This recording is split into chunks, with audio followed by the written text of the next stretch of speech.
Assalamualaikum warahmatullahi wabarakatuh. Perkenalkan, nama saya Fadila Dwiki Andani Lumban Raja. Saya berasal dari Fakultas Teknik Prodi Informatika Universitas Bengkulu. Baiklah, di sini saya akan memberikan tips pencegahan terhadap virus corona atau COVID-19. Sebelum saya memberikan tips pencegahan terhadap coronavirus atau COVID-19 ini, terlebih dahulu saya akan menjelaskan sedikit apa itu coronavirus. Apa itu coronavirus? Coronavirus adalah sekelompok virus yang menyebabkan penyakit pada hewan dan manusia.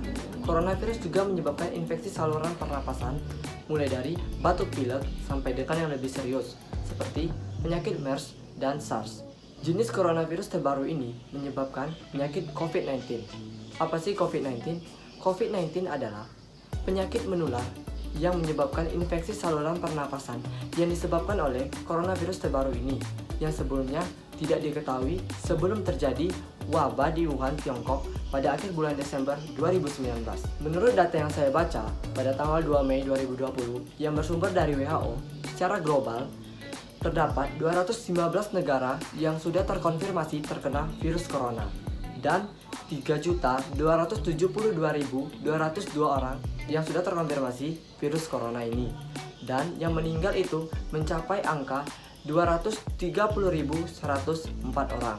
Di Indonesia, itu angka positif sudah mencapai 10.843 orang, lalu yang sembuh itu mencapai angka 1.665 orang, dan yang meninggal mencapai angka 831 orang. Selanjutnya, siapa saja sih yang berisiko tinggi terkena coronavirus atau COVID-19 ini? Semua orang berisiko terkena COVID-19 atau coronavirus ini, tetapi bayi, balita, lansia, dan orang-orang yang sudah memiliki riwayat penyakit sebelumnya itu lebih berisiko tinggi terkena coronavirus atau terpapar penyakit COVID-19 ini. Lalu, bagaimana sih coronavirus ini dapat menyebar? Coronavirus ini dapat menyebar dengan cara yang pertama, melalui percikan air liur seseorang yang terinfeksi coronavirus. Yang kedua, berjabat tangan dengan seseorang yang terinfeksi coronavirus. Yang ketiga, kita memegang benda-benda yang sudah terinfeksi coronavirus. Maksudnya benda-benda terinfeksi coronavirus itu adalah misalnya seperti ada seseorang yang terinfeksi coronavirus dan ia bersin dan percikan air liurnya mengenai benda-benda yang ada di sekitarnya. Tanpa kita sadari, kita juga memegang benda-benda tersebut. Lalu kita memegang daerah tubuh kita, terutama di daerah wajah, di mana coronavirus itu sangat mudah masuk di daerah sekitar wajah ini. Dan yang terakhir adalah melalui tinja atau feses. Namun, hal ini jarang terjadi. Ada beberapa ciri-ciri orang yang terinfeksi coronavirus. Di antaranya, yang pertama, batuk pilek, sakit tenggorokan, demam tinggi, tidak enak badan, nyeri dada, dan sesak napas. Jika kalian mengalami gejala-gejala tersebut yang lebih lama, ada baiknya kalian menghubungi tim medis yang berhubungan dengan yang menangani coronavirus ini agar lebih cepat untuk ditangani. Untuk itu, saya akan memberikan tips pencegahan terhadap virus corona atau COVID-19 ini. Yang pertama, sering-seringlah mencuci tangan menggunakan sabun dengan air mengalir sampai bersih.